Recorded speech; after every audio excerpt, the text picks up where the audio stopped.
maybe it feels good to rub your skin when you've had a mosquito bite. Right. But honestly, there is so much more. Right. And this is the magic. I mean, This magic of love. I bought books on transcendental sex when I was 18. Right. And I've practiced and practiced. And luckily my husband was one who practiced union of soul with me. So we... Right. So I have two blessed. questions, and I know everyone's thinking this question, so I have to ask it. It's a very obvious question. Do you think it affected the relationship with your husband in any way? Affected, yes, to the better.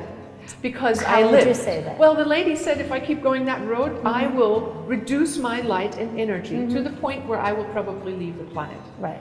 Because my soul wanted to be free, but the conditions of my belief were like, I want to be good wife, right? Right. And you wanted to be with your husband. Proper. And I And wanted you loved him. to... And you were sexually involved with him, and there was no problem in your marriage. No, none Right. whatsoever. Right. It was amazing. Right. But we're complicated beings and Right. we live in multiple dimensions. Right. Now, not everybody needs to have more than one person in their life. Not everybody needs it. You No, needed it. I Right. did. So this lady who, I mean, my gypsies told me that when I was 14. I didn't want to hear it then. So my husband and I discussed it. And we said, okay, with transparency, with honesty, Right. with honor, Right. we allowed people into our lives that became the richest source of artistic endeavors, of creation, of love, but only with mutual understanding, support, and acceptance. And the same level of evolution. Yes, they added to It's the same level. That's Yes. really important. Yes. You know, And we liked whoever we Right. invited, and yes, there were women who tried to tempt my husband into sex, and he had to say no. He Right. was like, that's not where I want to go.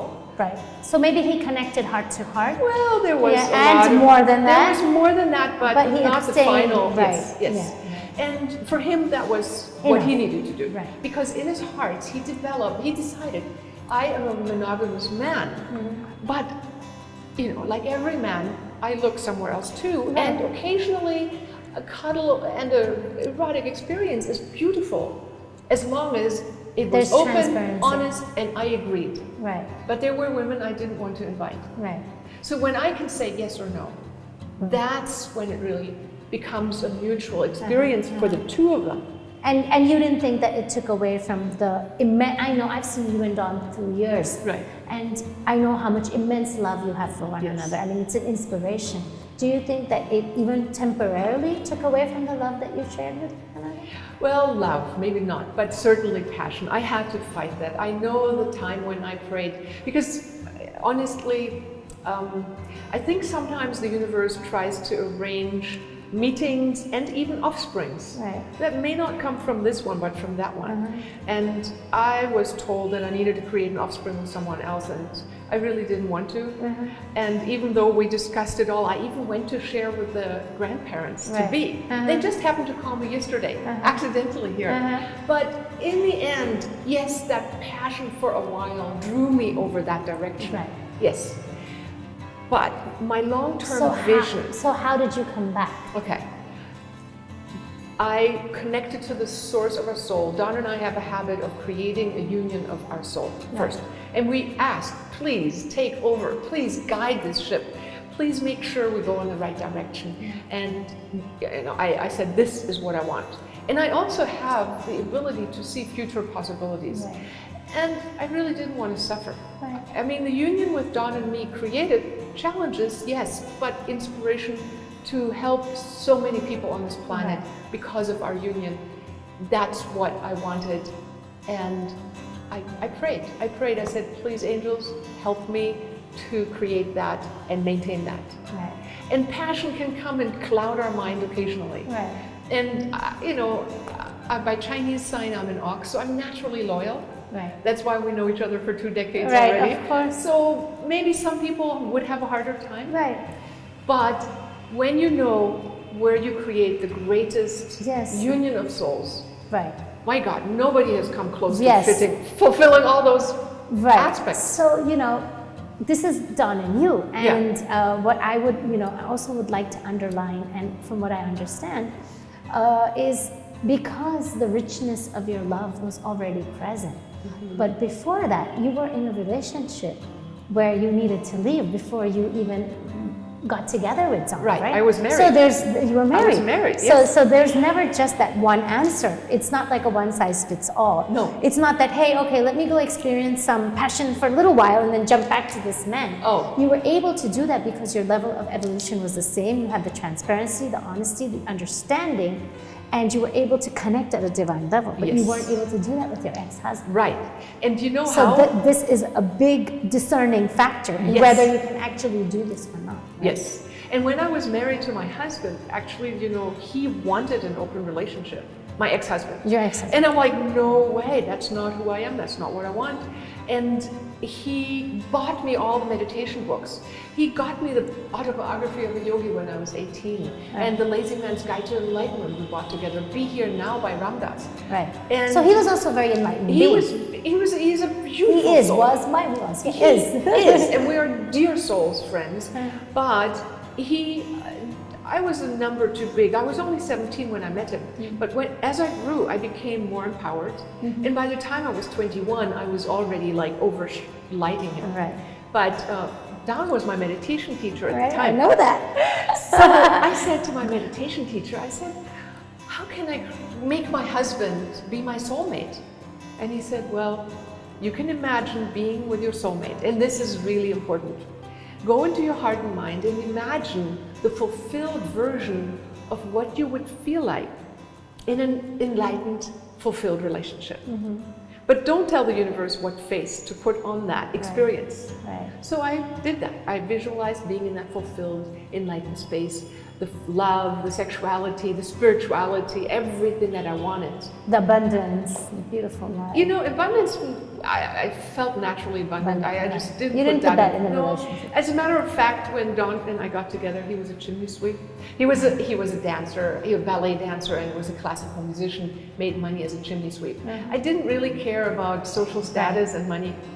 I wanted to be a nomad, not have anything. And you just wanted, but that soul-fulfilling I wanted relationship. the soul-fulfilling relationship. Yeah. And when I opened my eyes, sometime later, the face that the universe put on my wish was Don.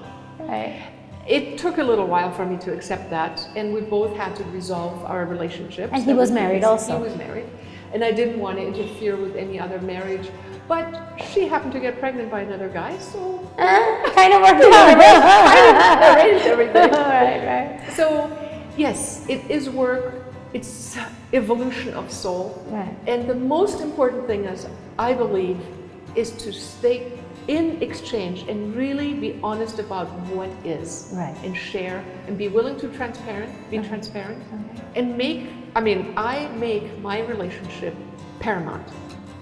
It comes first.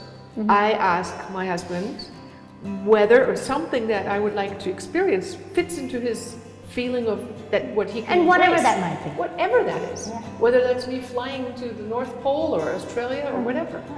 And when we both can embrace those realities, then we both can be the container for the mutual experiences. And if I were to steal a little bit of an experience and pretend, like Erich Fromm wrote in his book, The Art of Loving, he said, the first lie is the first stone in a brick wall that will divide the relationship forever. Right. I believe that. So I learned that when I was 17, and from then on, I was transparent. It's like, what am I afraid of? Right. If it works, it works. If it doesn't, it doesn't. It doesn't. Just open yourself to love, right? Yeah. And I think we all, no matter what kind of tough situations we might be in, I think we all deserve love as divine souls, and we can all create it in our lives, Yes. right? Absolutely. And the most important job is an inside job. We need to allow ourselves, our self-esteem to grow, why I love the Living from Vision course. Right. When we go through the Living from Vision course, we learn how to deal with the negative self-sabotage, the doubts, the fears, the anger. And you work with that part. And Dr. Bobby Barnes, who wrote her PhD thesis on this course, the Living from Vision course, used teenagers who were at risk, dropped out of high school, and she took them through 10 weeks of doing this 5-week course, or through 10 weeks. And then they used a technique of evaluating their self-esteem. After 10 weeks, they were ready to go back to school. They had caught up. They were no longer living on the street. They were like, I love myself, I believe in myself, and they went back to school. Right. So she used the techniques of Dr. Vern Wolf and Dr. Rod Newton. Which are in the Living from Vision course. Yes. And she got the self-esteem up. Right. From the lowest level to really high levels. And that's the inside job we need to do and create a love affair with ourselves where we say, I love this about myself. I love this about myself. And then we meet another being who's self-empowered. Right. And then we can have an exchange of equal grounds. Right. And then we become a blossom for the cosmic divine love to express itself in union of our souls. Right. That's so beautiful. Yes. Thank you, Ilona, for this wonderful wisdom on love. And I really hope it just inspires people everywhere to experience and open their hearts to the magic of love. Yes. Open the magic to union of souls. It's not just about hooking up, it's about unifying our soul with the divine. Thank you. Namaste.